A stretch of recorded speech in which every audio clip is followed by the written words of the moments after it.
All right. Hello, everyone, and welcome back to the PetroNerds podcast. I say this a lot, but we have a very special treat for you today. This is episode 109 of the PetroNerds podcast. Today is Thursday, May 16th, 2024. Beautiful day here in Denver, Colorado. And I am joined by my guest, Jason Isaac. I call him a recovering politician because he actually is, but he has a great bio. So Jason is the founder of the American Energy Institute. He's a senior fellow at the Texas Public Policy Foundation, and he's a former Texas state representative, and he served on the Energy Resources Committee and other committees. So, Jason, welcome to the PetroNerds podcast. Thanks for having me on, Trisha. Appreciate it. Long time listener. I'm glad to be. I'm excited because I kind of geek out and get to listen to you. And so I hope I don't repeat anything that I've learned from you over the last few months of listening to you and learning from you. So thanks for having me on. Absolutely. No, and it's great that you're a listener. No, Jason's an avid listener, which is awesome. So that's very cool. So what we're going to do with this podcast is a little different. So Jason and I intentionally wanted to, I just joined a new think tank, which is the National Center for Energy Analytics. This is Mark Mills' sort of baby, along with the Texas Public Policy Foundation. So it's just started, and there's a lot of sort of I would say there's a little bit of confusion around that. So we want to talk about that a little bit, what Jason's involvement is this. Jason and I have been talking a while. We're going to do an in-person podcast in Washington, D.C. But we thought we'd kick this one off just because we end up spending a lot of time on the phone talking about energy policy and the economy. And we're going to do a little bit of flipping the script where Jason's going to ask me a lot of questions, and which is fun for me to be not prepared and just to fly, shoot from the hip. So that'll be fun. But I'm going to start this off with just some context because there was actually we had Walmart earnings today, which was very interesting. But we have WTI sitting at 79.28. We have Brent sitting at 83.31. We've got Henry Hub that has moved up nicely. So everybody in the nat gas business has got to be feeling a little bit better with some breathing room. Natural gas is at $2.48. Dutch TTF has also moved up. So people are going to be feeling a little bit of tightness in Europe. It's at $9.47. The 10-year yield, we've seen that move down, and there's kind of a correlation. I talk about this a lot on podcasts, but that 10-year yield is at 4.38%. And really that's part of the inflation rate that we had yesterday, which I think people have gotten overly excited that they thought it was going to come at 0.4% and it came in at 0.3%. I went through the numbers. They don't look great to me. We still have inflation. But the 30-year mortgage, I pulled this on bankrate.com for just like the average mortgage rate today for a 30-year mortgage is 7.21%. So, I love it when the bulls go out there, and there's a huge difference between the stock market and Wall Street and Main Street. And the difference is there's like a gulf between them. So Jamie Dimon was interviewed by Bloomberg today. He had some really great commentary talking about risk in the market, risk in the world, geopolitics. But we had Walmart earnings today. And, I also heard Paul Sankey, who's just great on oil, reiterating a lot of the stuff I talk about on my podcast all the time on the oil market. And I thought, Jason, for this podcast, you and I talk a lot about you were a former Texas state representative, talking about U.S. energy policy. The big buckets I want to cover today is U.S. energy policy, is the atrociousness of a lot of the Biden administration's policies. Jason and I have a op-ed coming out together on, it's either releasing today or it's coming out. It's there somewhere on Biden's strategic petroleum reserve policy, which is pretty atrocious. And just talking about electricity prices, natural gas. I want to touch on the U.S. economy, inflation, and the energy transition and inflation, and U.S. oil and gas production. And last but not least, we absolutely will cover China. So we've got a lot of ground to cover. And Jason, do you want to give us a little more of your background? I know I shortened your bio. Sure. Do you want to tell a little more about your background, and then we can sort of get into the Texas Public Policy Foundation, what you're doing, and this new National Center for Energy Analytics? Yeah, absolutely. Thanks, Trisha. About 2010, I had this crazy idea to run for office. But before that, I was working in the trucking industry. I was marketing technology to trucking companies, trying to make them more efficient. I dealt with a lot of energy companies that have goods and services that they haul. So I became very familiar with that industry and the importance of it, the importance of rising diesel prices and the ability for me to provide for my family, the importance of regulations. And you increase regulations and you ultimately increase the cost of everything, increase the cost of goods, and once again, making it harder to provide for my family. So I thought, you know what, I'm going to run for office and promote free market principles and see if we can get the government out of the way. And I think we're successful a little bit to the aspect here in Texas with our dominance and our Texas miracle. But gosh, it was hard to provide for my family before I got into politics. And then it became really, really difficult because Texas, they pay $600 a month to be a state representative. And it's Oh, really, so when nothing. no, it's nothing. Yeah. It's when you take insurance for your wife and your kids, you wind up writing a check to the state to cover the benefits. So, yeah, it was a complete net negative for me and my family, but I enjoyed the service. I'm a slow learner. I did it for 8 years. And then during my time in office, I felt like, gosh, there really is just not a whole lot of good marketing around the energy side of things. And so started a nonprofit working You on, figured that while in office over 8 years. Hopefully, yeah, it didn't take you 8 years to figure out no, that it did nobody knew not. anything about energy. No, it didn't take me that long to figure out that the marketing was bad and that we should be boasting and we should be proud of the energy that we produce in this country, produce it more responsibly. But it wasn't that. It was, oh, we're trying to capitulate and virtue signal and tell everybody about how we're reducing production. And that's just not the way to go. It's absolutely not the way to go. And so I started a nonprofit because I realized that kids were learning bad things in schools about energy produced in this country, that we produce more responsibly, that our lives are pretty dependent upon. And I thought that's just not the way public education should be going. And then as I was leaving the legislature, I started the Texas Public Policy Foundation in an initiative called Life Powered. It's this initiative to raise America's energy IQ. And the first weekend on the job, I was actually in Denver listening to Chris Wright speak at an Energy Council conference, which is the 17 energy producing states or legislators from those energy producing states. They get together and they talk about policies that are working. And I thought, wow, if I get to work with people like this is going to be an incredible opportunity. And it really was. And we have done transformational work in public schools and energy policy in Texas and around the country. But I thought that, gosh, just the trade organizations that are out there today aren't doing a good job of representing energy producers.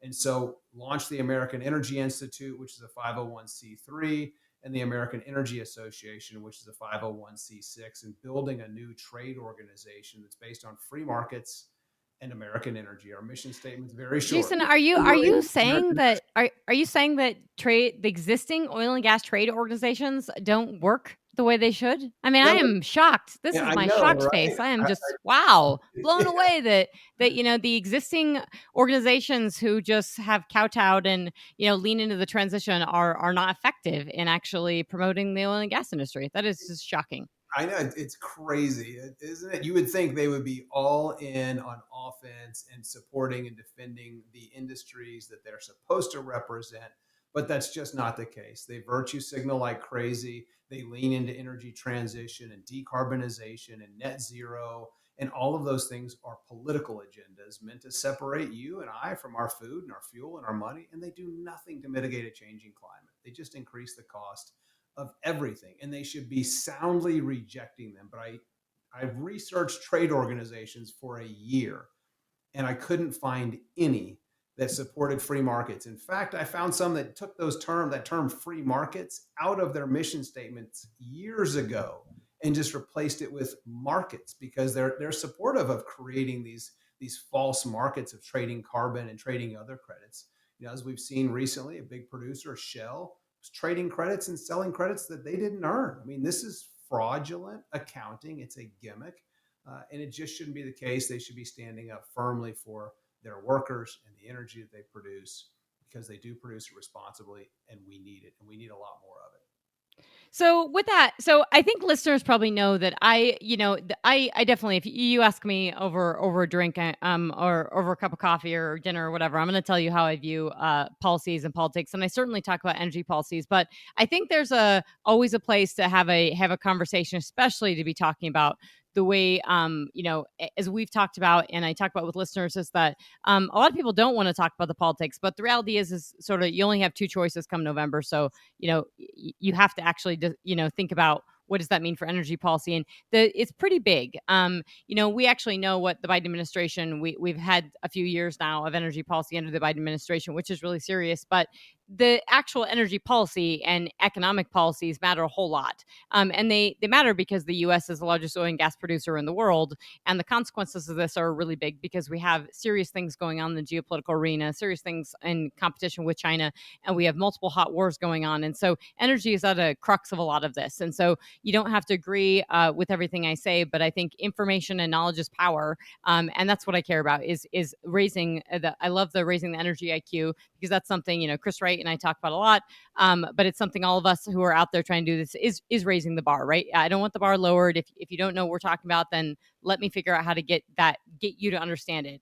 And I've told you, but I've told a lot of folks that, I can't every Uber driver I talk to wants to know what I do. We talk about the economy, we talk about the market, and then they always tell them about the podcast, and they're like, "Oh, that's great," and they become listeners. And I thought, that's almost every Uber driver. So, and they don't know we're not talking about green.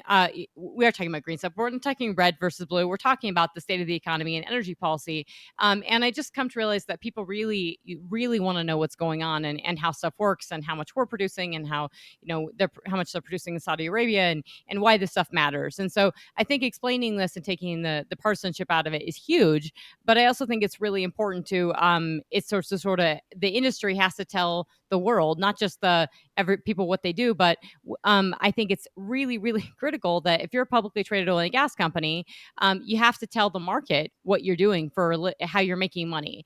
And that's important for your share price performance, but it's also important for the overall market, for the actual stock market, to understand what you're doing, because so much information and so much of the analytical work and analysis of what's happening in the market actually comes from publicly traded companies. They go to them to say, what is the macro doing? I mean, Walmart earnings had their earnings call today. Everybody was asking about the lower end consumer. Everybody's asking about the consumer. Walmart is telling you how the consumer is doing. Just like people used to go to Schlumberger, and they used to go to Exxon to know exactly what's the macro oil economy. That's not like it's not as though the CEO of Exxon gets up every morning and he's going to have a heart attack if oil prices go up five or go down $5. They're not. But at the same time, they have a view on the macro, and that long-term view on the macro dictates how they move in the market. And it's incredibly important to be able to articulate to the street and say, I'm investing in oil and gas, and that's how I'm making money. And I think the last few years, the problem is all the tailwinds from the energy transition, and all the tailwinds on the policy side, and the anti-oil and gas movement, and the divestitures, and the pullout of the retail and generalist investor out of oil and gas, and all this sentiment has really weighed on it, and it's taken that intel out of the space. And I know that because I spend a lot of time with folks inside the industry and folks outside the industry, just educating them on what's going on in the oil and gas space. And I've had I've been fortunate to work on a very short paper that I'll be releasing for the Oxford Institute for Energy Studies on just a 2,000 word paper on U.S. shale, just kind of recapping what's happened in the past since COVID. And it's a really remarkable story to be at 13 million barrels a day. And people say, oh, I think we pay this lip service, but it's a pretty big deal to be the largest oil and gas producer in the world in the context of this is coming out of COVID. So we're back above pre-COVID highs. And think of what's happened from 2019 to now is massive movement against oil and gas, a very anti-oil domestic oil and gas administration. The permitting on federal lands is nearly impossible, or federal land sales are done. You have all this climate change executive orders, and you have this divestment out of oil and gas. You have tons of universities and institutions and pension funds actually pulling out of oil and gas. At the same time, oil and gas is actually it's the most profitable it's ever been. This is the first time we've had U.S. shale is actually profitable. And so we're profitable, and the companies have capital discipline, and they're producing more oil, and they're doing it with less rigs, and they're doing it with longer laterals, and. I mean, it's a really incredible story. And so from an investment side, there's a whole thing, and that's why I have a job, because I, can help folks and explain this to people. But I also think it's incredibly important for the average consumer to understand this, and the policymakers and folks to really appreciate that, how incredibly viable this U.S. production base really is. So sorry, that was a long rant. No, it's great. Yeah, and it is. We could be producing a lot more if you think Absolutely. about it. I mean, if we could, if capital wasn't being discriminated against responsible American energy producers, like you see a lot of the financial institutions have been doing for years. Now they're singing a different tune today because they're getting debanked, like they've done to people they disagree with politically and ideologically. States like Texas are fighting back, and West Virginia, and Tennessee and Kentucky and Florida, they're fighting back and they're saying, you know what, if you're going to weaponize our pension funds against energy producers in our state, then we're going to pull our pension funds and put them with responsible people that depend on fiduciary responsibility or have that responsibility first and foremost. Right. So Okay. So a before lot deeper. we went down we've already went down a little rabbit hole, which is what we do on this podcast, but that's okay. So I think we're going to rewind. So I want to give some context for listeners, because I have now joined I've joined the Common Sense Institute as an energy fellow. I have to keep saying this is like People's Energy Edition. These are in addition to PetroNerds. I still have this fully functioning running business, so I'm just busier, which is a little hard to be, but it is what it is. So I'm now an energy fellow with the Common Sense Institute here in Denver, which is a really great organization. So we're bringing some sanity on the energy side there. It's literally what it is. It's called Common Sense Institute, just for common sense, bipartisan, rational policies, which is awesome. And then Mark Mills started this think tank, which you are affiliated with. So maybe we can explain, the National Center for Energy Analytics. And this is very new. I think a lot of folks know who Mark Mills is. They know who Scott Tinker is. I mean, I encourage folks to Google this. This is a really heavy hitting list of people. It's awesome. We're going to have a launch event with Real Clear Energy on June 26th in DC. Chris Wright will be speaking there along with a bunch of other people. And so we'll be having this event, but it's very, very new and in its infancy. So just like your new trade organization, this is all kind of spooling up at the same time. So maybe, do you have any background or context on you were around part of the impetus for a lot of this, right? And you are affiliated, even though you're not a senior fellow, which I am a senior fellow with the group. Yeah, great. Yeah, I'm a senior fellow with Life Powered, still this project at the Texas Public Policy Foundation. So we're certainly colleagues under one big umbrella. And the Texas Public Policy Foundation got started over 30 years ago with one mission to work on empowering parents to choose the best educational outcomes for their kids. And since that point in time, and it was really one employee, Brooke Rollins, was a president. I think she was our second or third president. Then she went to work in the Trump administration and the White House. And is now the CEO of the America First Policy Institute. And after she left and after she went into the administration, we hired Kevin Roberts to be our CEO, and he's now the president at Heritage in DC. And so our CEO now, Greg Sindelar, I've worked with him for the last few years, but it's great that kind of TPPF, the Texas Public Policy Foundation, has been this farm team for other organizations' leadership, which is absolutely incredible. But about a little over a decade ago, Kathleen Hartnett White, this lady, she wrote a great book called Fueling Freedom with Steve Moore. No, not Steve Moore. Yeah, Steve Moore, the economist. Am I getting his name right, or am I saying the wrong guy? Anyways, they wrote a great book called Fueling Freedom. And Kathleen was leading this initiative called Fueling Freedom at the Texas Public Policy Foundation. And when she retired, they renamed it and rebranded it Life Powered. There's many national initiatives under the Texas Public Policy Foundation. The biggest one is probably called Right on Crime. Brett Tolman leads that. He's a former prosecutor from Utah, brilliant man, but does a great job. That organization has probably 50 or 60 people under its umbrella and working in states on good policy regarding criminal justice reform, getting people back to work after they've been in prison. So that's just another one of the many examples of initiatives under the Texas Public Policy Foundation, like the new National Center for Energy Analytics. But we did see this opportunity when I stepped aside as a full-time employee to what can we do to continue to expand our efforts. And we partner with Mark Mills in doing this. And so it's really exciting. I'm glad about the event coming up with Real Clear Energy. I think registrations are already going on for that. So it's going to be an absolutely incredible event. People can watch online, but hopefully they'll attend in person too. Yeah, no, I'm really pumped about it, and I think it kind of speaks to a couple issues. I think within the industry, has not funded organizations well, and I call the industry out for that because that's why you have these institutions, right? That's why the National Center for Energy Analytics. This isn't written big checks by major oil and gas companies. This is from the Texas Public Policy Foundation, and so it's inadvertently the money is moving around. But I think we're getting a bit of a reset in the space, right? In folks realizing that intelligence, what I do for a living, market intelligence, it actually does really matter, and actually talking about the industry and articulating what having information in the marketplace, it matters a whole lot. And so it's my reasoning for joining was it's incredible group of people, but it is raising that energy IQ. It's basically just everybody doing their thing.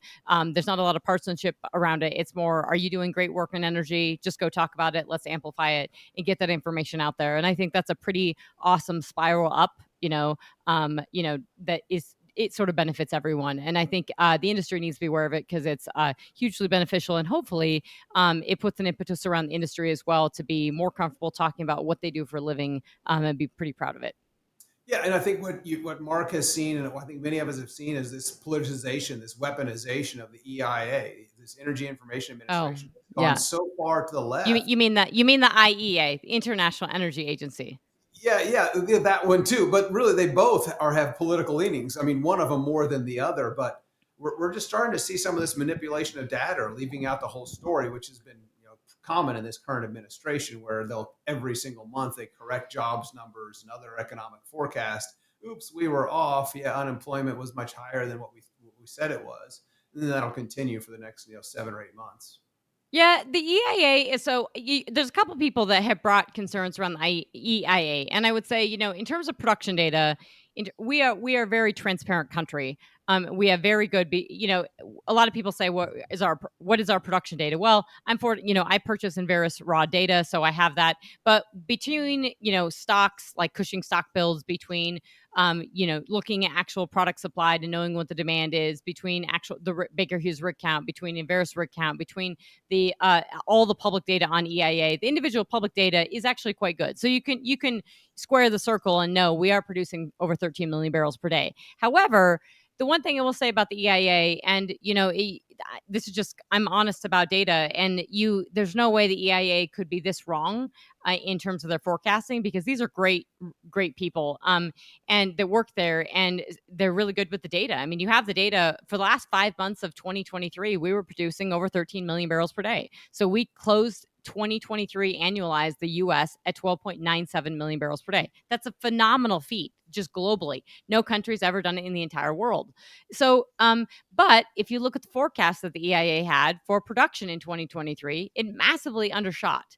And you got to ask, like, they have the same data we do. I mean, I have done production forecasts for a really long time. I did them at my nonprofit, and it's pretty simple. You can give a price tag, but basically you just have, what do I assume for the the wells being added? What do I assume for the productivity? And you're not going to be off by much, right? Unless you got a major, or barring some major circumstance. So it's hard for me to understand how the EIA got that off that much, because you had 5 months of the year. So how were they off? And I think part of it, we have to start questioning, were they influenced by the administration to not want to talk about the robustness of U.S. oil and gas production? And the reason I say this, folks, is not to be partisan. It is that it is incredibly important when you have an administration that's going around the world in a kind of an apologetic stance, but also so much talk about climate change. Climate change czars and envoys, and going to China and talking about climate change. It's and you hear this on BBC and other things. Well, it's really uncomfortable when you're the largest oil and gas producer in the world, and they don't even say that. Like, they will barely admit that we're the largest oil and gas producer in the world. They'll say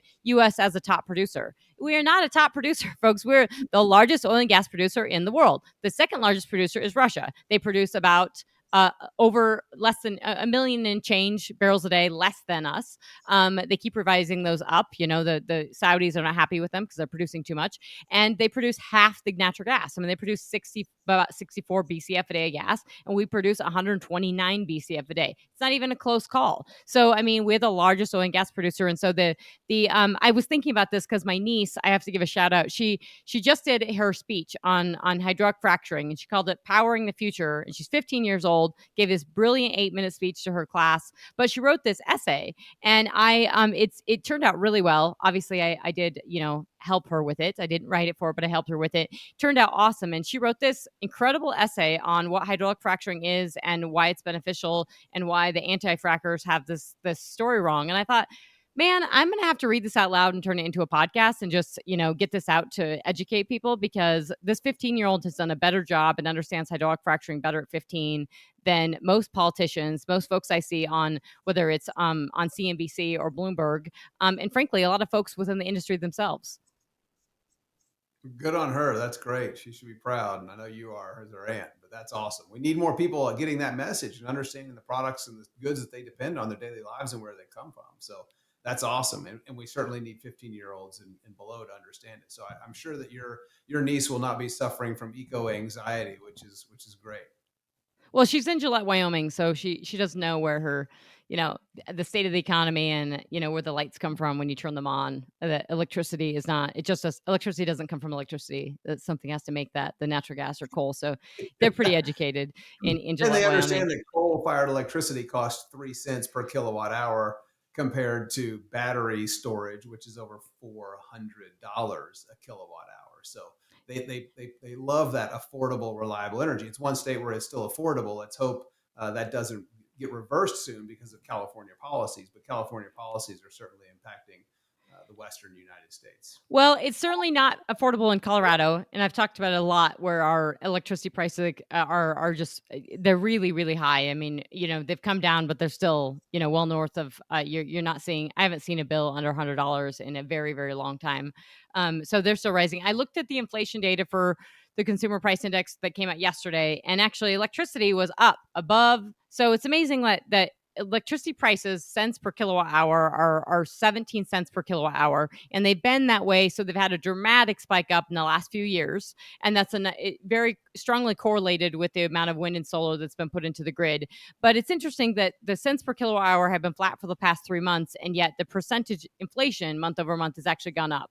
So it was 5% last month. It's 5.1% this month, and the 5% was above the previous read of the pre. So last 3 months percentage of electricity price inflation has been up, but the cents per kilowatt hour isn't. So something there is going on, and I do think that I'm trying to do this with Common Sense Institute is to sort of unpack exactly where these prices are coming from. We know that folks like Excel are passing along rate increases on natural gas for electricity to pay for the cost of renewables. And this is where I think education of the consumer is hugely important because, yeah, we have $2.48 natural gas. That's still extremely cheap. But only weeks ago, we had a buck and change and, negative Waha, negative Permian Basin natural gas prices because we just have so much natural gas, which means the consumer should be getting a pass through deflationary saying, hey, look at my electricity bill. Wow, natural gas prices are down and my bill's going down. And that's, when natural gas is for 50% of the entire US grid,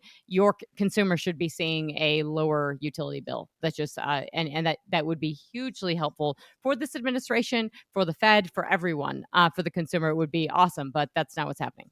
No, it's not. And I just published a piece warning about potential blackouts in Texas. Although we're not likely to have blackouts this summer in Texas, more so in winter than we are. We say winter is the new normal in Texas when it comes to our grid. But really, what we've had happen just in April and May, 3 times we've seen our electricity spike above $1,000 a megawatt hour. The last time that's happened multiple times in April or May, you have to go back to 2014, between 2014 and 2016, and it happened twice.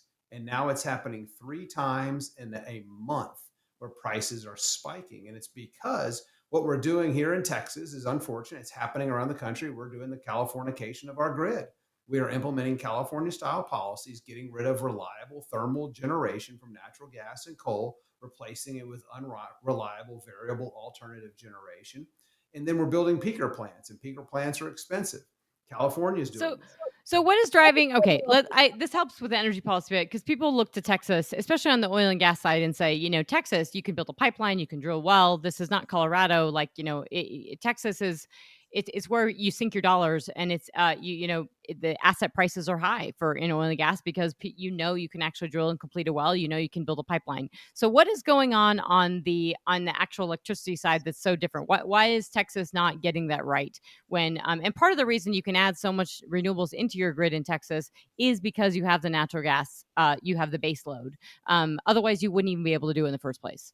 Yeah, and we're losing that base load. I mean, it's really unfortunate. We're losing the coal, which is crushing us, and we're replacing older gas with newer quick start generation, which is extremely expensive compared to combined cycle gas. But it all comes back to the subsidies. You've got these market distorting policies of people that get cost preferential when you come onto the grid. And so when the wind's blowing really hard, that you can actually pay our grid, ERCOT, to put electricity on the grid. And this happens. So wind will bid negative on the day ahead market, and they'll pay the grid to take their wind, and they're still making money because of the federal subsidies, the production tax credit. This is probably one of our number one priorities within the American Energy Association, our trade organization, is to push to end the production tax credit so that we can get closer to a free market.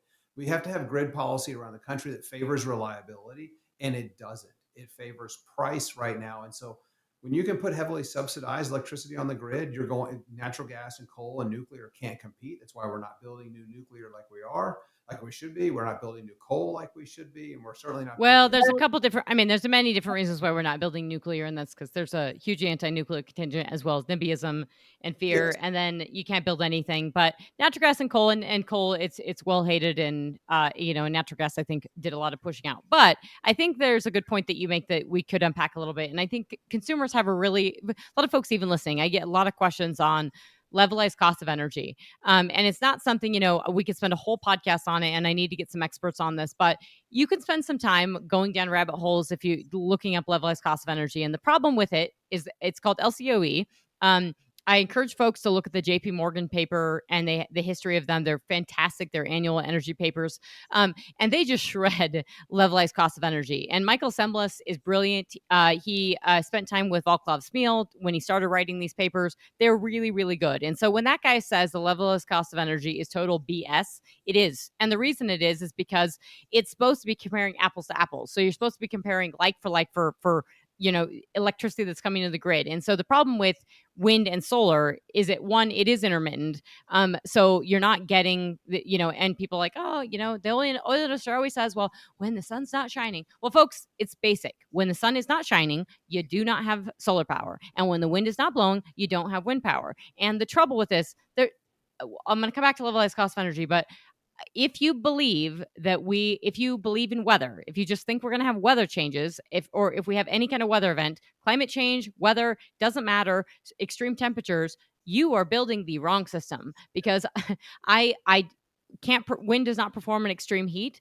You can drive around the country when it's really, really hot and the wind doesn't blow, and same when it's really, really cold. And then the problem with and yes, you have windstorms, but it's only that intermittency. And so the problem with levelized cost of energy is that there's times when if you're buying the subsidy stuff and wind and solar prices, if you're buying the actual solar panels and the wind turbines, they're massively subsidized because they're made in China with coal, with forced labor. And so they're really cheap. And you can buy those. And then we have further subsidies that our government's paying. So China subsidized them, the US has subsidized them, and then the person purchasing subsidy, and they've gotten all these tax breaks and everything. And then they push them into the grid. Now, if they were so cheap and if the levelized cost of energy worked, I want to know why my bill from Excel is going up. And it should have been going down because as they add the renewables into the grid and as natural gas has been super cheap, I should be seeing my electricity prices go down. And Jared Polis said in his greenhouse gas emission roadmap in 2021 that my electricity prices were going to go down, that's what Excel and everybody said. But clearly that's not the case. And that is because it doesn't work that way. It's because these are intermittent and they require the peaker plants, they require the base load. And so also when you're not, to my understanding, when you're not using that base load efficiently, so when you're not running the natural gas facility and you're not maxing out running it efficiently and only pulling on it at those times, it's not efficient. And actually, you're increasing the CO2 emissions. So to keep the lower CO2 emissions and to keep the pollution and everything, you need to be running these at their max and their efficiency. And natural gas is very energy dense fuel. That's kind of why it beats out coal in many capacities. But it's kind of whenever somebody brings up wind and solar to me, I have to start with saying, I'm sorry, I'm rolling my eyes, but like it is not the future, people. It just isn't. No, it's absolutely not. And you look, gosh, in Texas, wind is so wildly variable. And solar is too, but wind really is. On April 15th, this is on my Substack at Isaac for Energy. I've got some charts up there, isaacforenergy.com. I put this up there. It's free. But you look at April 15th, just last month, wind was almost 30 gigawatts at 7:05 p.m. 24 hours later, ERCOT was projecting that it would be at 10 gigawatts. It came in at 5. So that's like the equivalent of 10 large natural gas plants tripping offline, showing up unexpectedly or not showing up, causing this price spike that we saw on April 16th in Texas. If 10 natural gas plants had tripped offline, it would have been all over the news. The climate alarmists, the climate cartel would have been screaming bloody murder that natural gas tripped offline. But because it was 5 gigawatts of wind, nary a word, not a single word from them. And that's what makes it so hard to predict. We don't know what the wind's going to be like in 24 hours. It's just not a good way to manage a grid. Yeah, so this gets to the energy policy thing, and the reason I talked to you about before about I really want to spend some time, speaking about U.S. energy policy because when we were seeing very high oil prices, and when the onset of the war in Ukraine, we had already seen serious inflation, but the Biden administration absolutely blamed every inflation problem on the war in Ukraine. The U.S. was already seeing it, but we really did see the spike in oil prices. They've since really come down, and stayed. They're obviously elevated at nearly $80, and now the Biden administration is facing higher gasoline prices at the pump, which was in the inflation figure. But people always ask, and they ask me, but really, could you do anything? Could energy policy actually increase output? And there's a couple things I really think about right now where I think the oil and gas industry has to become very, very conscious of the fact of the role of natural gas in the grid and electricity, and understanding that we actually need more natural gas in the grid, and that all artificial intelligence right now they're all going nuts for power demand. And so you see a lot of concerns. If you're listening to the stock market, everything you're hearing is about power demand for AI. I believe Microsoft yesterday actually said they were concerned they weren't going to hit their green targets, and this is because of their power demand. Well, all the power facilities are being built with natural gas, and they're being built with backup generators that are actually diesel. So this just proves to you where tech is actually at. They're going to build and this is where business is at. Like, businesses have to build their business. And so the energy policy is sort of just moving, these businesses are now sort of moving around energy policy. But I always think about this of, there's some big things on energy policy, whether for electricity, where if we made it easier to build pipelines on natural gas, if we, lifted some regulations, said, yes, we can have more natural gas in the electricity pool. And yes, we can actually have more natural gas built to new homes. And because natural gas direct to my furnace, or direct to my water heater, or direct to any appliance is actually really efficient. And so it's a very good source of power generation. And so I think that's one on the energy policy side, and two on production. Yes, this industry has done a really good job of increasing production despite all the headwinds from the administration, as well as just the market headwinds, right? Of the negative oil prices, of coming out of COVID, of, anti-oil and gas movement. The industry's done a really good job, but that's because the industry, the service sector's really responded because of the efficiency gains, because this industry is exceptionally resilient. However, if you wanted to lower oil prices and increase output, you could. And I would love your take on this, but I said in the very beginning, during 2020, when the Russian invasion happened, was that firstly, Keystone XL. If Keystone XL was built, if you said green light Keystone XL, you got it up and running. By the way, most of it's already built. You only need a little portion. You get that flowing. That's more crude to the Gulf Coast, and so that is saying you're green lighting oil sands development. So you are going to see a bump from that. You're going to get more crude in the US, which means more of our crude is going to get exported. That's more crude on the water. And so that's more crude on the water, more molecules on the water means lower global oil prices. More natural gas prices on the water means lower natural gas prices globally. And so it's pretty simple to me of that you don't have to do a whole lot. You just have to sort of say, hey, we're actually behind you. We want to increase production in the US, and how can we help? And that's not something obviously this administration is going to do, but it's not crazy energy policy. This is not like, life change. This isn't outside the box, thinking. This is pretty basic stuff. No, you're spot on, Trisha, and you're right. It's interesting because I was at a congressional roundtable a few weeks ago in Houston and told members of Congress about the American Energy Institute and our trade association, and how our members actually advocate, and we will advocate for policies that reduce the cost of energy. Contrary to any of the people that were in the room and around the table with me, not a single person was talking about that. They were talking about energy transition and decarbonization and net zero, and their DEI initiatives within their companies. And here I am, I'm talking about, it was actually Earth Day is when this happened, how we're world leaders in environmental protection. We've reduced pollution nearly 80% over the last 5 decades. We're number one in the United States when it comes to access to clean and safe drinking water. And all of that's made possible by our economic prosperity because we produce energy, and we produce it more responsibly than anywhere in the world. And so I'm proud to represent companies that actually would like to see the cost of energy go down so that we can lift the world's poor out of poverty. And energy is the key to doing that. And so We do. We need to be producing a lot more. California needs to quit importing oil from Iraq and other places.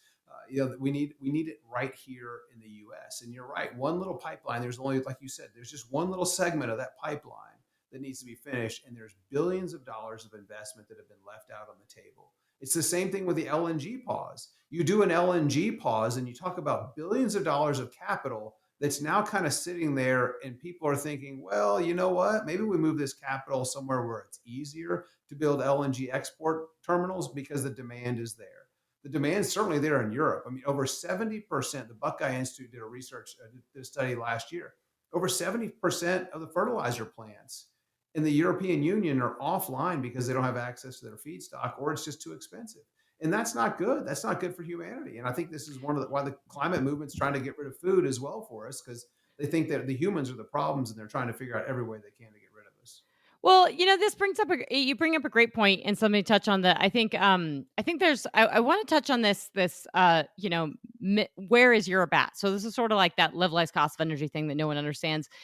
Where's Europe at sort of on this sort of did the LNG pause did it do anything, did it not? I've talked at length in this podcast and to clients that it absolutely did. But also then, we had this mantra from the industry, and I this is why I'm hopeful that your trade association, and I'm hopeful for the work that we're doing on with my work at Common Sense Institute, with the work I do with Oxford Institute of Energy Studies, with the work I'm now doing with the National Center for Energy Analytics. Really, really hopeful, folks, that people can understand that we are not just that this is a okay. Yeah. So we have this thing in Europe where I think the industry is likes to 2 years ago or 3 years ago, 4 years ago, even I heard a lot of stuff from the industry. There was a lot of permeables, that we can only go one direction in oil prices, and that's up. There was something, a lot of that was baked on, okay, energy demand is robust. No matter what the energy policies are going to be, those policies are going to be so bad that they're going to fail and they're going to need us. And I really thought that was a really bad place for the energy industry to be, that they don't have to say anything. They don't have to do anything. They can just sit back. They can just let the world crater around them. And I thought that's irresponsible and it's not good leadership. And so I call it industry leaders because I'm not happy with the industry for leaning into the net zero stuff, for leaning in, the oil and gas industry for talking about net zero on the earnings calls. Now they don't anymore. They've since taken that out because they realized, one, that's not moving the needle on their share prices. Two, the Biden administration wasn't going to help them out anyway, and basically did nothing for them. And by the way, they make all their money from oil and gas. So you have all these where, so the industry, that's where they make their money, is oil and gas, but they were careful about, thinking, okay, well, the industry is just going to collapse. And I heard this at countless meetings with, former politicians in Colorado, with industry leaders saying, okay, well, what'll happen is, prices will just get so high and then it'll break and we'll have bad winters. And, that didn't happen. And we've had bad winters and we had rising electricity prices, and yet you still have a lack of understanding by the consumer. And so I think the industry, and I'm hoping the trade associations and stuff can help correct that. So hold that for one, because I won't want your comment on it. But then there's this stuff in Europe where it's very similar, right? Is where the industry is saying, well, Europe really needs our gas, and so we're going to have to keep exporting it. And I hear from in Europe that, they don't say it out loud, but there is a pretty big thank you to the US. There's a massive, sort of folks in Europe that are really appreciative that they got this natural gas from the US, and they think we're going to be there. We're always going to be there. Well, the problem is that European companies are not signing long-term contracts with U.S. LNG export facilities. And they have to, if we're to ensure a long-term market. It's like building a pipeline. You're never going to have an oil play that actually works. Think of the Bakken, think of the DJ, think of all these plays. They don't get off the ground unless you get a pipeline and have enough ample. You have to have ample. You have to have export capacity. You have to have the pipeline to actually move the crude. You have to actually have excess capacity to move the product so the companies know that they can drill and produce and move it. Happens in the Canadian oil sands. You see it all over the place. It's just the basic market mechanisms. The same goes for exports, and especially liquefied natural gas. And I know that's hard for folks because it's a new and nascent market, but that's even more important for the education to be on it. It's more important to build out the export capacity because it's a 52 billion cubic feet per day global market. And we're neck and neck with Qatar and Australia for exports. We're the largest exporter, but everybody's exporting about 14 billion cubic feet per day. But so European companies are worried about European policy, so they're not signing these long-term contracts with the US. But you know who they are signing it is with Qatar. I've seen 27-year long agreements with Repsol, with Eni, signed with Qatar. Now those are European oil companies that have signed on with Qatar to get that LNG into their countries. So what the hell is going on? Why is it okay to sign with Qatar and not the US? And why is the US industry not being more vocal about this, saying we have the ethical barrel, we have the we and I'm not necessarily saying, Qatar is a horrible place to, I'm not ragging on unconventionals in the Middle East, but by and large, I can guarantee you we have more standards. We have actually SEC filings, we have publicly traded companies, we have a ton more strictness and reliability, and I know we have more human rights. So I'm just it's mind-blowing that you wouldn't be able to, promote taking it from the US. This is the energy transition playing out right before our eyes, and it's transitioning production from the United States, from responsible places to places like Qatar, into Saudi Arabia, into Venezuela, into Iran, and people that don't care about human rights, they don't care about environmental protection. They just put products on the market as cheaply as they possibly can and as irresponsibly as they can. And this is what's heartbreaking to see. That's what this movement is doing. But consumers need and want natural gas, and they're going to get it from someplace that they can count on. And it's unfortunate they can count on Qatar and not from the US, because we're sitting on a glut of natural gas. We're sitting on a ton of it. We should be exporting it like crazy right now, boosting our economy, not Qataris, but we should be boosting our economy. And it's just completely backwards. It's virtue signaling. So these European companies, Rupert Darwall warned of the Europeanization of America, and that's a good term to use in my opinion, because they've completely embraced these policies, this energy transition. But it's not what they think it is. It's just transitioning it to places that don't care about humans, don't Right. care about the environment. And by the way, there's enough demand globally to support our exports and Qatar's and Australia's. You know what? Just everybody can export a ton, and you know what it does? It just creates global energy security by putting more of these molecules on the water. It takes away power from countries like Russia, who have dominance in these regional markets because it's natural gas and you have to pipe it, and it's not crude oil and you can't put it in a truck. I mean, it's very very basic, and it's happening whether people want it to or not. They're consuming this natural gas. It's going to get harder in Asia, and I think it's so critically important to realize that if Europe doesn't sign those long-term contracts with the US, the problem is Asia looks at this and then says, well, are those molecules going to be on the water? Because we need to be able to buy those. And it's like building a pipeline. If that pipeline doesn't get built, X refinery in Wyoming isn't going to be able to buy the crude from the Powder River Basin or from the North Dakota, from Bakken, because they don't know if it's going to be there. So then they have to say, hey, Canada, I'll take it from the oil sands. I mean, this is basic market mechanisms. And that's the same for Asia, saying, well, if I'm not going to get the natural gas from the US, I'll get it from Qatar, but also maybe I'll double down on coal. So all your climate agenda, if it's really about CO2 emissions, which I think there's other things in the world we should probably be thinking about, but if it's all about CO2 emissions, it is all for naught, because you are literally forcing these guys to double down on coal. And they're going to have to double down on coal anyway, because they have to compete with China, which we should definitely talk about China, because you like to talk about China. I do. But I mean, they're going to have to compete with them. So I think we're in the CO2 emissions thing. We really throw the baby out with the bathwater. This is a dead story. And that's why I'm exhausted in Colorado with all the policies about lowering CO2 emissions in Colorado and killing and shutting down these coal-fired power plants. And it's not that, I don't, coal is a very energy secure thing, in terms of you can stack it up. We cannot use it, but we can have it for a rainy day. And I think, and it's also, yes, is natural gas an energy dense fuel, and is it cleaner in many regards? Absolutely. But I think we have to be very careful about just completely ixnaying and poo-pooing on coal because of this stable, reliable energy source and power generation and the cost. And when you just knock these power plants off left, right, and center without a plan to replace them, especially if you're not going to rebuild a natural gas facility right next to it, what are you going to do? Yeah, when you look at Winter Storm Uri, and this is a great example to unfortunately use in Texas, during the week before compared to the week during Winter Storm Uri, natural gas increased electricity generation 450%. Coal increased 50%. The only two forms that were able to increase the amount of electricity they put on the grid were those from hydrocarbons. We had a little bit of a small trip in the South Texas nuclear plant. Of course, wind and solar, they were on vacation and making money anytime they did put electricity on the grid. It's just absolutely absurd. I mean, but then you had a loss of life of 700 people.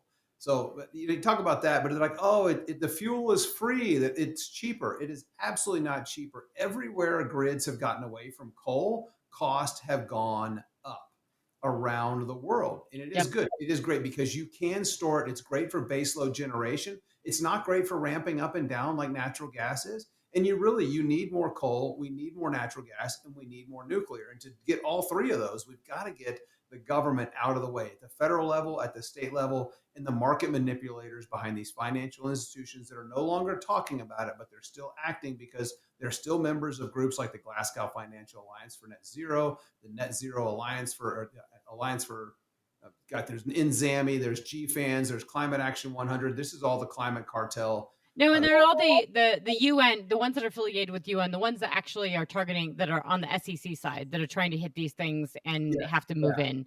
yeah. And The yeah. UN will make money available for countries in Africa if they're developing infrastructure based on solar panels. But they will absolutely deny and pressure people not to invest in those countries if they're investing in infrastructure based on fossil fuels. So if they're building coal-fired generation, I mean, Germany pays South Africa $800 not to expand their coal fleet.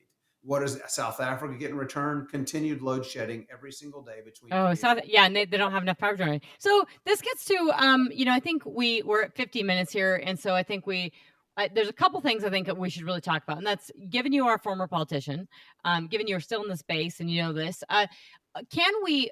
I want to talk about bipartisanship on energy, and Jamie Dimon was talking today in France. They have this big investor conference in France going on right now, and so he was interviewed on Bloomberg, and he talks about the inflationary headwinds, which I think are really serious. I don't think inflation is going anywhere anytime soon, partly because these risks, the upside in oil prices, but also just because if you are pursuing the energy transition policies and this green trajectory, it's inherently inflationary, and he says this directly. So these policies, to your point, are, this stuff is really expensive, and this is why it's so important, people. If Jamie Dimon is not telling you that the green policies are inflationary, if he was telling you that wind and solar is really cheap. So everything you hear about wind and solar being really cheap is not true. It's extremely expensive because it's a incredibly crappy, poor form of energy, and you shouldn't want it in your grid because it doesn't give you power generation. And the reason power generation is so critical, folks, is because it turns your lights on, it lets you work every day, it lets you consume stuff, but it also powers our businesses. And the thing I think really critical on the geopolitics point is that you can't make anything. So we talk about artificial intelligence, but you make ammunitions with power generation. I mean, that you make actual stuff. And so if you want to kneecap the world, if you want to kneecap the US, you kneecap manufacturing. And I don't know, the simple, easiest way I would do it is, if I was China or if I was anyone trying to hurt the US industrial sector, would be power generation. I would make consumption for electricity really, really high in cost, and I would outsource industrialization. And therefore, if you have to actually build ammunition or have a war economy, you're not going to be well equipped to do it. Man, you're getting free to me now. You're talking about energy and ammunition. Wow, this Yeah. is awesome. But you're right. One of the biggest threats I think our country faces is deindustrialization. It's happening in Germany. It's happening in the United Kingdom because the energy costs are too expensive. And it is all it is doing is you're exporting the jobs, and then you're importing the products, and you're quite honestly importing the pollution. You look at China. China. I testified in front of Congress 4 times now, and I think each time I've said, of all the technology the Chinese steal from us, it'd be nice if they would utilize our pollution control technology. But they don't. And that's why we've become world leaders in clean air. And you look at the USA Today throw out these crazy headlines about air pollution in these cities, are killing millions and they're causing asthma. Asthma is more about what you put in your mouth than it is what you breathe in through your nose. But that I don't want to get on that topic on this podcast. But those cities are all on the West Coast. 8 of the 10 cities are, and they're all impacted by Asian air pollution, more so than they are US air pollution. And they're So still at world leading safe quantities of pollution in those cities where it's not good. You can't make it any cleaner. We did some great research during the COVID lockdowns that showed you take half the cars off the road in the US and the air quality didn't improve. And in some cities, it got worse because we're at a natural state for air quality in this country. And wouldn't it be great if people in China and India could experience the same things that we get to experience here? Yeah, I mean, we have the high I failed to mention it sometimes. I mean, we have the highest standards for NOx and SOx, nitrous oxide and sulfur dioxide emissions in the world. And that's why diesel cars never took off here in the US is because and they did in Europe because Europe favored GHG emissions and CO2 over NOx and SOx.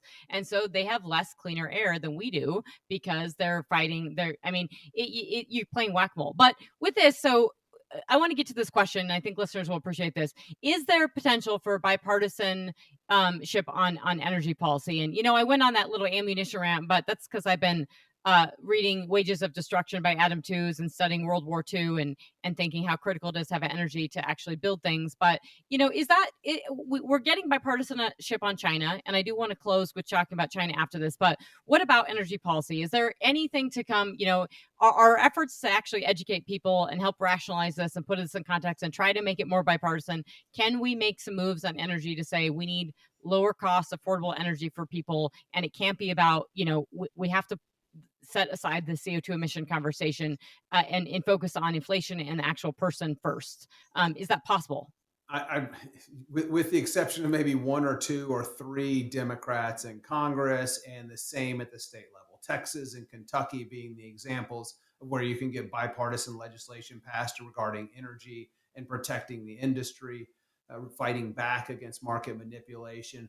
But in Congress, it's only going to be maybe one, two, or three Democrats that are going to support policies because they won't push away from this decarbonization. It's a climate Kool-Aid. They're focused on CO2, and that's what net zero is. You embrace that Kool-Aid, and the result is the same as Jim Jones' cult drinking the Kool-Aid. You die. I mean, it has no environmental benefit whatsoever.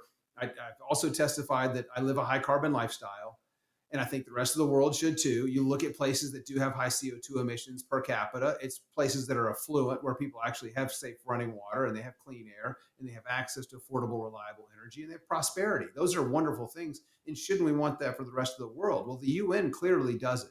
They want Africa to stay in abject poverty. And they want places like India to do the same. And that's appalling to me. I think that we need some human rights tribunals for people that are pushing these policies because they really need to stand in front of a body and defend their positions that are anti-human.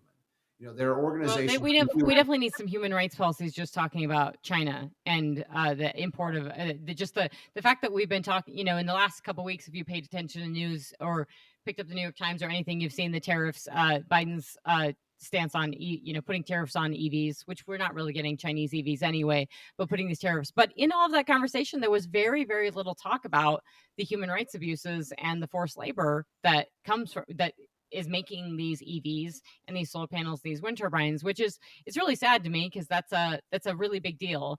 And I mean, it's partly why and people really I get ripped on this a lot of like, why do you talk about this so much? And you have to be careful with this. And I thought if we can't talk about this, folks, this is a huge problem.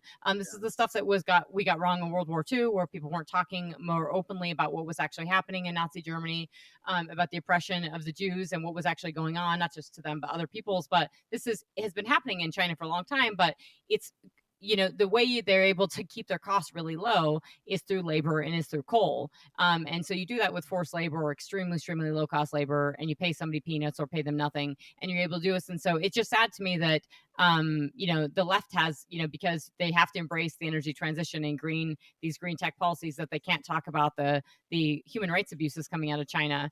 And so it's really tricky right now also because you're seeing Biden start to get a little bit more or like put these tariffs on China to play a hot card, so it looks good for the election, but doesn't have any clear policy. So at the same voice, you've got Janet Yellen talking, and she's dovish on China. It's very very confusing. It's a mess. But I think the human rights piece is just absolutely appalling. Well, so did the Arizona legislature. The Arizona legislature passed a bill that told state agencies if they're going to buy goods, they have to be from manufacturers that certify they're not made with slave or child labor. It's predominantly, around the solar panels and electric vehicles, because you and I both know those things are made possible with those. They're made with the 40,000 kids that are working in the Congo between the ages of 4 and 13 that are mining cobalt. The artisanal mining, climbing Yeah, down the artisanal mines. Yep. sounds fancy, right? It sounds like a place you'd go to a cheese shop or something like that, Yep. but it really means you're working with your hands, which is Right. absolutely appalling. 4 years old, kids as young as 4 years old working in these artisanal mines. And the Arizona legislature passed a bill saying you have to certify that your goods are not made with child or slave labor, and the governor vetoed it. Oh, wow. Well, so there's two, and I encourage folks, I talk about this a lot, and I always say I do my research, but the paper I'm referencing is by Sheffield University, Sheffield Hallam. I think it's Sheffield Hallam University. Incredible, incredible work. It's called Drive Force, and it does that's on the auto side, and so it's beyond damning for the auto industry. And this is why I am critical of the auto sector for when they team up with cattle, or you're teaming up with these Chinese BYD or these Chinese companies. I'm critical of Warren Buffett and Berkshire Hathaway for being investors in BYD. And I saw Stanley Druckenmiller, massive hedge fund guy. He was on CNBC last week on Squawk Box, and it was really nice to hear him say, they asked him straight up, because everybody, Chinese stocks have been so cheap that traders right now are like, let's go in and we can make a buck. And Stanley Druckenmiller said, we've been out of China for a really long time. And he says, and that's a good investment decision. But he says, and he said something to the effect of, as an American, I feel really good about that. And I thought, thank God. This is just really nice to hear some sanity from somebody who's actually making money. And he is really smart. Like, if you really know the Chinese economy, you're not going to put money into it.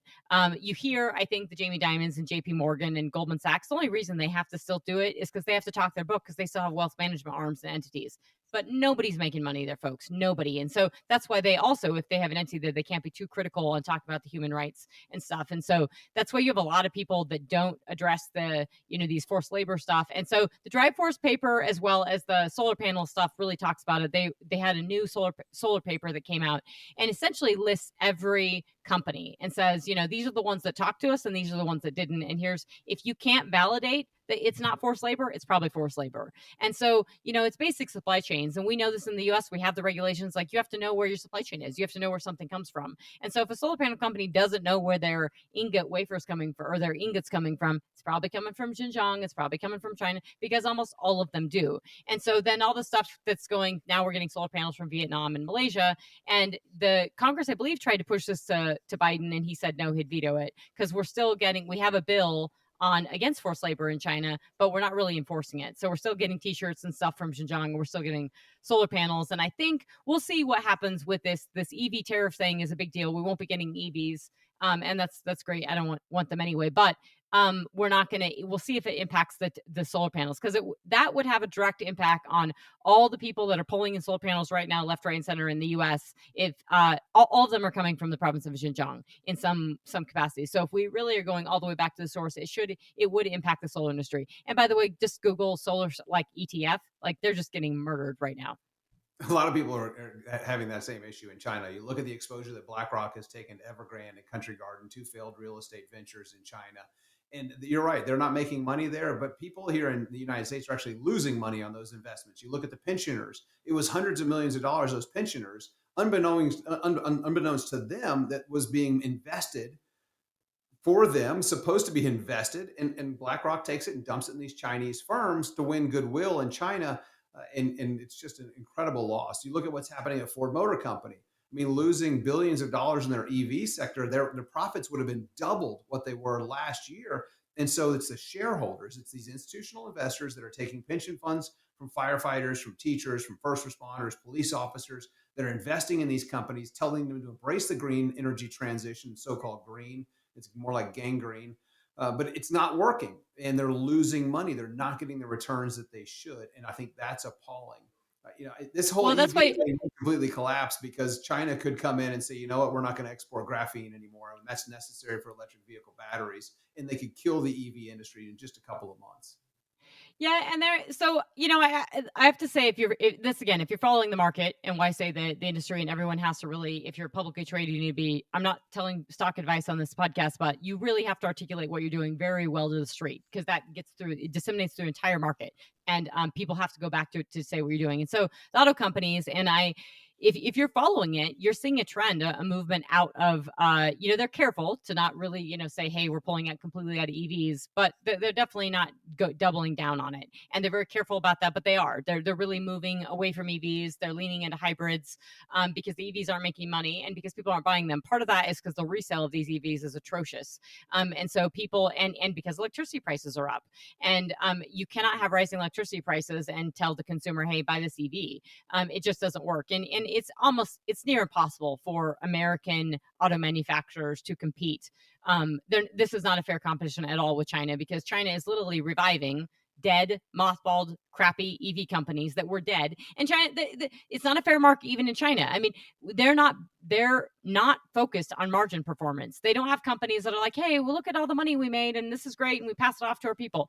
It's a completely different mindset. So there's a lot of book cooking and everything, but for all intents and purposes, when they bring out 3 dead companies, one, it's not about profits, and two, it's about something else. And 3, it's about kneecapping manufacturers. It's about kneecapping Ford. It's about kneecapping GM. It's about kneecapping BMW. It's about making sure these guys are out of the game, because guess what? It's not about EVs. It's about making sure they can't build an internal combustion engine vehicle. And I would go as far as to say it's probably a little, China likes big, broad brushstrokes policy, but there's a bigger thing. Who in World War II made stuff? I mean, it was those companies. I mean, you have to have an industrial force to do stuff, and that's just long-term thinking of like, it's just an added benefit. Are they trying to get rid of them today? No, but it's an added benefit to hurt them and their economic capacity. I mean, it wasn't that long ago we had to bail all these guys out. This was 2008. We're bailing out these companies, and now they're making money, but they're making money on it.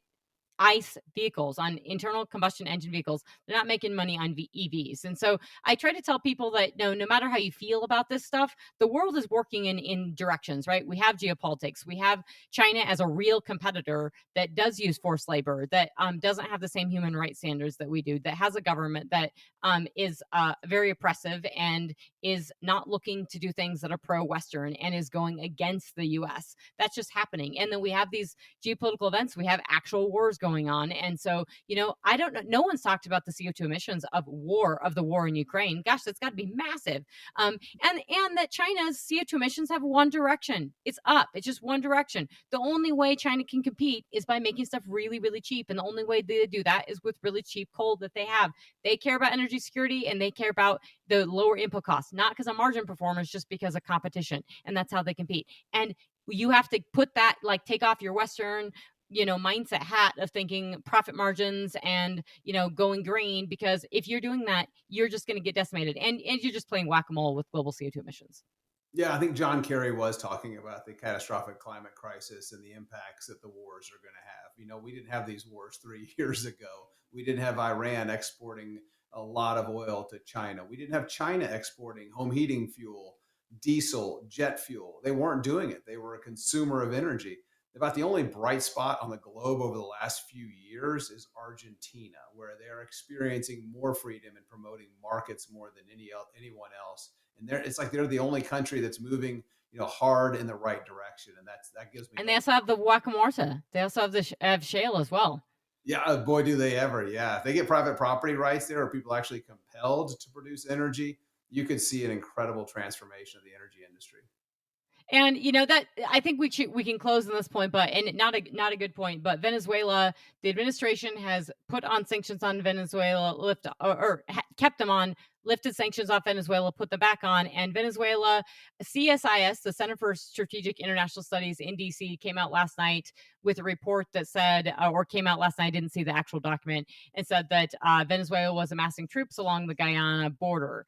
This is something that's been going on over the course of this year, of this talk.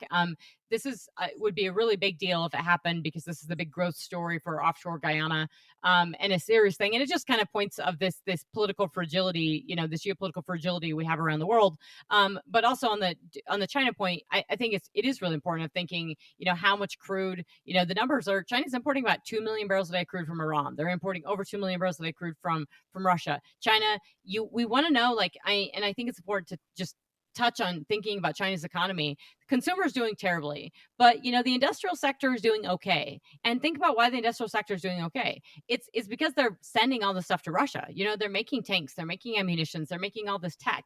And this is like our actual administration is even saying this now. The Biden administration has been after China because we know that they're making this stuff and they're sending it to them. So when you do that, you kind of have a war footing economy where you're holding this stuff up. So they're not consuming the 13 million barrels a day oil that they're importing. They're stockpiling a lot of that. However, you are going to consume some oil when you're making all this tech and you're exporting these autos. And so, we also have to look at China as the the biggest factor, one that's gained the most in all these wars is China, and the one that's moving all the money around. China's sending all this money to Iran, where they're able to fund all these proxy entities, and they're supporting directly supporting Russia, giving them money, giving they're getting fuel. Russia's getting the money.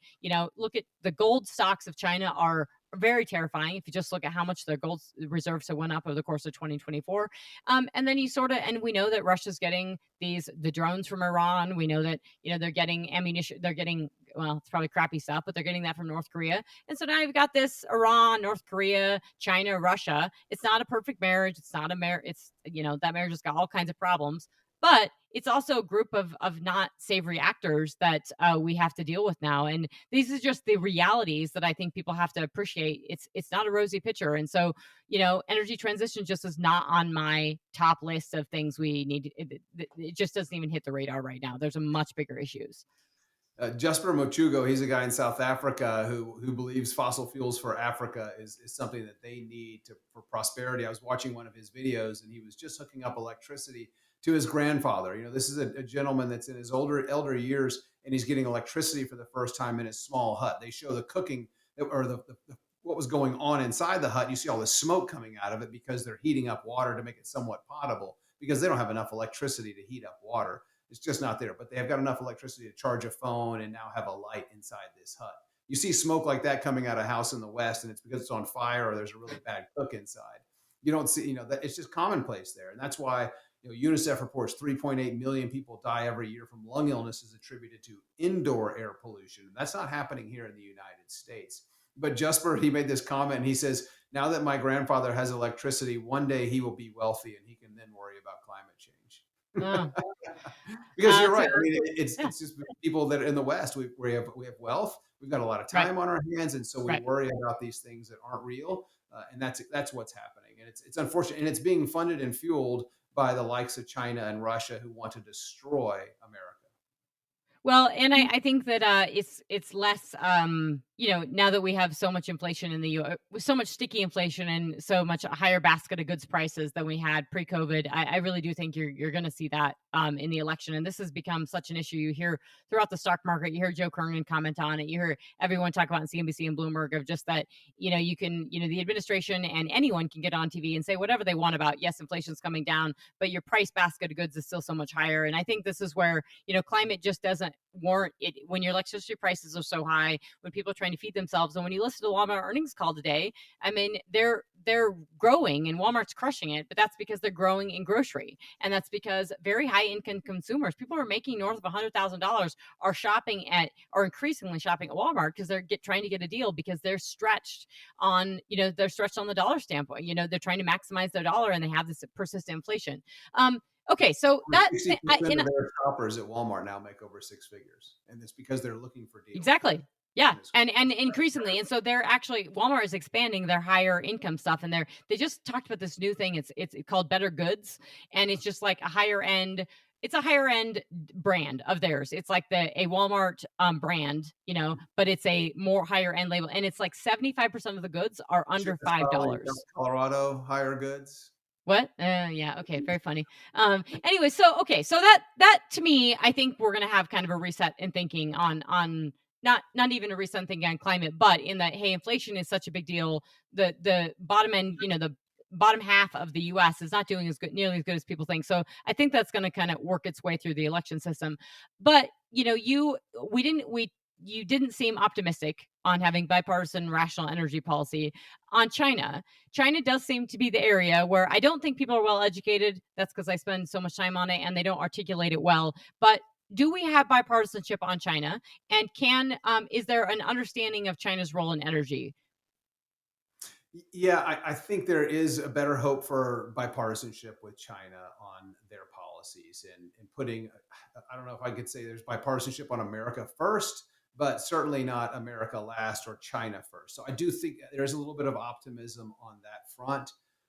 We'll see the divides continue to grow because as soon as you start to talk about energy, then you lose the left. And I don't understand because I think all the higher costs that we're paying are all energy driven. Everything is tied to energy in some sort of fashion. Food production, shipping, transportation. I mean, manufacturing, it all ties back to energy. And I would hope that the left wakes up. But when you kind of start talking about TikTok, I think you might get a little bit of people on the left who say, yeah, they're manipulating our young Yeah, minds. TikTok was pretty bipartisan. Yeah, yeah. So I think that's where there's an opening that you can start kind of bringing in to talk a little bit. Okay, now that we've talked about this market manipulation that you're seeing with TikTok, look at what they're doing in the energy markets. And you see the stuff that comes out of Congress on China. It's really good work. The like 700-page documents on, the everything, soup to nuts on China, that is from the bipartisan committees, but you don't hear much on energy in there. It doesn't come to this. Okay, let's talk about coal. Let's talk about these things. So, and that seems to be an area where there just needs to be education. But I don't know if that's because, I guess, to your point, you'll just lose the left, and then you'll lose that bipartisanship.